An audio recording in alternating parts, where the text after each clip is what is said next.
नमस्कार दोस्तों, कैसे हो आप लोग। दोस्तों, हो सकता है आज मेरी बात थोड़ी सी लंबी होएगी क्योंकि आज मैं अपने मन की बात करने वाला हूं। 3, 4, 5 दिन पहले से ही 15 अगस्त के बाद से कुछ बातें मेरे दिमाग में आ रही थी। रोज सोचता था आज बोलूंगा। बोलने बैठता था, लिखता था तो मालूम पड़ता था अरे यार ये बात तो 2 घंटे 3 घंटे की हो गई है।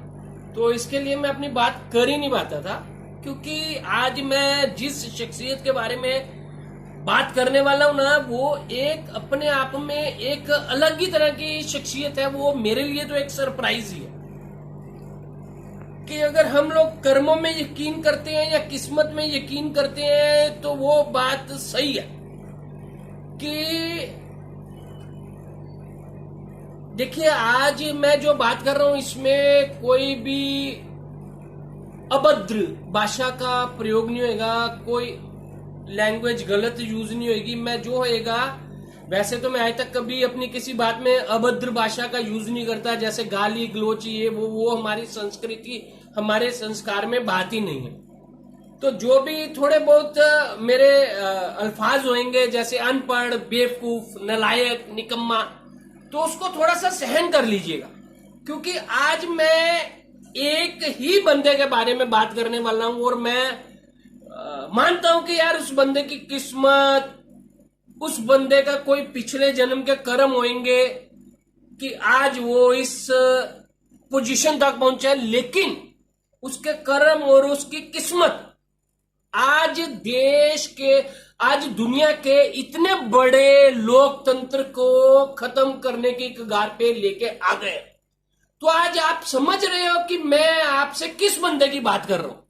देखिए, मेरे को इस चीज का कोई डर नहीं है, क्योंकि मैं कुछ गलत बात नहीं कर रहा हूं। हिंदुस्तान में बोलने की अभिव्यक्ति है, कोई गाली गलौच नहीं कर रहा हूं, कुछ वल्गर नहीं बोल रहा हूं, लेकिन जो मेरे मन की बात है, मेरे को ऐसा लगता है, क्योंकि आज मैं 50 साल की उम्र क्रॉस कर चुका हूं। मैं 30 साल से 35 साल से जब से वो संभाला, मैं देख रहा हूं इंडिया की पॉलिटिक्स को, ये वो। लेकिन आज जो टाइम चल रहा है, तो ऐसा लग रहा है कि ऑलमोस्ट हिंदुस्तान, अभी आज आपको भले मेरी बात समझ सकेंगे लोग, लेकिन विश्वास होए या नहीं होए, लेकिन मेरे दोस्तों, मैं आज आपको एक बात बोल रहा हूं कि आज हमारा हिंदुस्तान सिर्फ एक गलती, एक लोगों की गलती की वजह से आज पूरा का पूरा दुनिया का इतना बड़ा लोकतंत्र खत्म होने की कगार पे है। अनपढ़ता, बेवकूफी, निकम्मापन, ये आज सारी चीजें हमारे देश को ले डूबेंगी।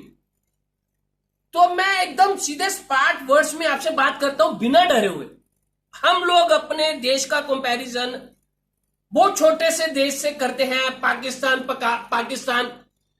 जिस मुद्दे को लेके आज हमारी गवर्नमेंट भी, जो आज की गवर्नमेंट है ना, वो इसी मुद्दे को लेके ऊपर आई है, धर्म करम पाकिस्तान। तो हर चीज का कंपैरिजन हमारे इतने बड़े मुल्क का, जो आज वर्ल्ड में सबसे ऊपर जो मेन कंट्रीज हैं, डेवलप्ड कंट्रीज, उनमें हमारे देश का नाम आता है, और हम कंपैरिजन करते हैं पाकिस्तान से। तो आज मैं आपको चैलेंज करके बोलता हूं कि भले कुछ भी बोलो, जितने मर्जी कमेंट्स करो, पाकिस्तान में भी शायद कोई इतना अनपढ़, बेवकूफ शासक नहीं आया होगा जो अपने देश को इस बर्बादी की कगार पे ले गया। जो आज हमारे देश में हो रहा है ना, वो शायद पाकिस्तान में भी कोई ऐसा शासक नहीं आया हुआ।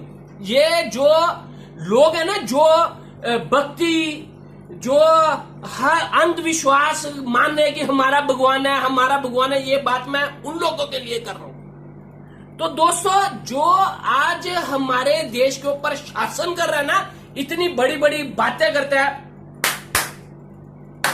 ऐसे ऐसे करके हमको ऐसा करना चाहिए, जिसकी एजुकेशन, जिसने, मेरे को ऐसा लगता है शायद कभी स्कूल भी नहीं गया होगा, और वो आज हमारी एजुकेशन पॉलिसी के ऊपर बात कर रहा है। ऐसा होना चाहिए, वैसा होना चाहिए, फिर ऐसे पगड़ी संभालता है, ऐसा नहीं जी, वैसा नहीं जी, फिर आके रोता है, अरे यार मैं तो गरीब हूं, मेरे को इसलिए ऑपोजिशन ऊपर नहीं आने दे रही। अरे गरीब तो हमारे देश का राष्ट्रपति कलाम भी था, वो भी गरीब था, लेकिन उसके अंदर संस्कार थे, उसकी एजुकेशन थी, उसने अपना तन मन धन सब अपने देश के लिए न्यौछावर किया हुआ था।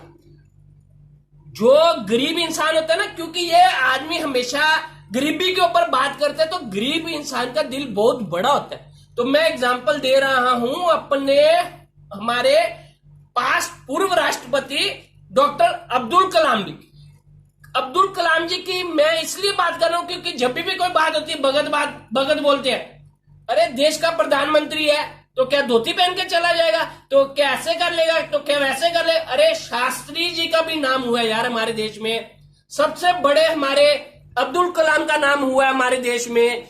हमारे देश के जो गरीब किसान मजदूर भूखे मर रहे हैं सड़कों पे, उनको देने के लिए तुम लोगों के पास पैसा नहीं है।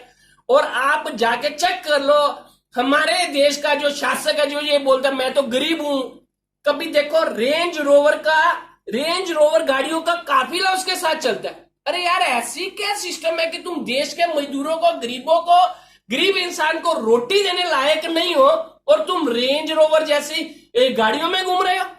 ये कौन है हमारे देश का यार। और मैं अनपढ़ता की बात करूं ना तो इस इंसान से पूछ लो, इस शासक से पूछ लो, मैं आज चैलेंज करके बोलता हूं, इसको जीएसटी का फुल फॉर्म नहीं मालूम है, इसको स्टडी के नाम पे कुछ मालूम नहीं है, इसको देश में हमारे कितनी सिटीज हैं, कितनी स्टेट्स हैं, उनकी राजधानियां कितनी है। तो ये ऐसी शख्सियत है जिसकी नॉलेज जीरो है। ये